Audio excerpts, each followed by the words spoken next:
Hello friends, welcome to our channel. ప్రస్తుత కాలంలో ఉద్యోగం అనేది అందరికీ ఇంపార్టెంటే కదండి. సో మరి అలాంటి సందర్భాల్లో ఏపీ గవర్నమెంట్ అనేది గవర్నమెంట్ జాబ్స్ కాకుండా ప్రజెంట్ కాంట్రాక్ట్ అండ్ అవుట్సోర్సింగ్ ఉద్యోగాలు రిలీజ్ చేస్తున్న విషయం మీ అందరికీ తెలిసిందే. సో దీనిలో భాగంగా అయితేనండి మరొక కాంట్రాక్ట్ జాబ్కి సంబంధించిన నోటిఫికేషన్ అయితే రిలీజ్ చేసిందండి. సో ఇందులో అర్హత అవకాశం ఉన్న ప్రతి ఒక్క male and female candidates apply చేసుకోండి. 10th క్లాస్ అర్హత ఉన్న వాళ్ళు కూడా ఈ ఉద్యోగానికి అప్లై చేసుకోవచ్చు అండి.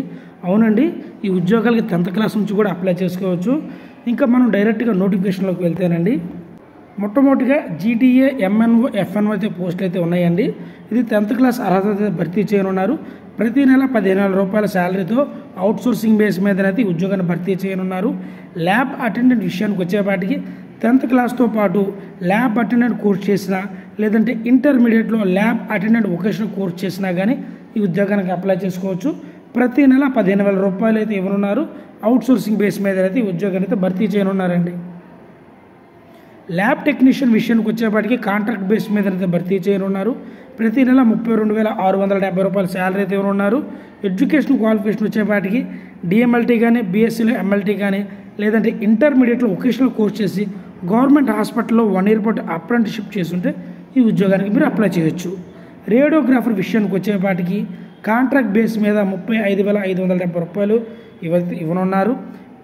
దీని యొక్క ఎడ్యుకేషన్ క్వాలిఫికేషన్ వచ్చేపాటికి బీఎస్సీ రేడియాలజీ కానీ ఇమేజింగ్ టెక్నాలజీ చేసిన వాళ్ళు అప్లై చేసుకోవచ్చు. అలాగే మీ దగ్గర సిఆర్ఏ కానీ డిఆర్జీఏ కానీ డిఎంఐటి కోర్స్కి సంబంధించిన సర్టిఫికేట్ ఉన్న ఈ ఉద్యోగానికి అప్లై చేయొచ్చు. బయో స్టాటిస్టిషియన్ అండి, అవుట్సోర్సింగ్ బేస్ మీద ప్రతి నెల 18,500 రూపాయల శాలరీ ఇవ్వనున్నారు. దీని యొక్క ఎడ్యుకేషన్ క్వాలిఫికేషన్ వచ్చేపాటికి బీఏలో మ్యాథ్స్ కానీ బీఏలో ఎకనామిక్స్ చేసిన వాళ్ళు కానీ బీఎస్సీ మ్యాథ్స్ కానీ బీఎస్సీ స్టాటిస్టిక్స్ చేసిన వాళ్ళు కానీ ఈ ఉద్యోగానికి అప్లై చేసుకోవచ్చు. సెలక్షన్ ప్రాసెస్ విషయానికి వచ్చేపాటికి ఈ ఉద్యోగాలకి ఎగ్జామ్ ఉండదు, ఏమీ ఉండదండి. అప్లై చేస్తే మన మెరిట్ ఆధారంగా అయితే ఉద్యోగాలను భర్తీ చేయనున్నారండి. మరి ఏజ్ విషయానికి వచ్చేవాటికి 42 సంవత్సరాల లోపు ఉన్న వాళ్ళు ఎవరైనా అప్లై చేసుకోవచ్చు. ఎస్సీ ఎస్టీ బీసీ ఈడబ్ల్యూఎస్ క్యాండిడేట్స్కి అయితే 5 సంవత్సరాల ఏజ్ రిలాక్సేషన్ అయితే ఉందండి. ఫిజికల్ హ్యాండిక్యాప్డ్ పర్సన్స్కి అయితే 10 సంవత్సరాల ఏజ్ రిలాక్సేషన్ అయితే ఇచ్చారన్నమాట. మరి ఈ ఉద్యోగానికి ఆఫ్లైన్ అప్లై చేసుకోవాలి కదండి. సో అప్లై చేయాలనుకున్న ప్రతి ఒక్క అభ్యర్థి అండి దీనికి సంబంధించిన అప్లికేషన్ ఫామ్ ఉంది. సో అప్లికేషన్ ఫామ్ డౌన్లోడ్ చేసుకొని ఫిల్ చేసి దాంతోపాటు ఆధార్ కార్డు, అలాగే 10th class marks, inter, caste, income, residential certificate, అదేవిధంగా లేటెస్ట్ ఫోటోగ్రాఫ్స్ 2, అదేవిధంగా దీనికి అమౌంట్ పే చేయాలండి. సో ఆ అమౌంట్కి సంబంధించిన డిమాండ్ డ్రాఫ్ట్ కూడా సెల్ఫ్ అటాచ్ చేసి అయితే మనం సబ్మిట్ చేయవలసి అయితే ఉంటుందండి. సో అమౌంట్ విషయానికి వచ్చేవాటికండి ఓసీ క్యాండిడేట్స్కి 500 రూపాయలు, ఎస్సీ ఎస్టీ బీసీ ఫిజికల్ హ్యాండిక్యాప్డ్స్కి 300 రూపాయలు అయితే ఉంటుందండి. అది కూడా ఏదైనా ఒక నేషనల్ బ్యాంకులోకి వెళ్ళి DCHS కడప అనే పేరు మీద అయితే డిమాండ్ డ్రాఫ్ట్ ఇవ్వాల్సి అయితే ఉంటుందండి.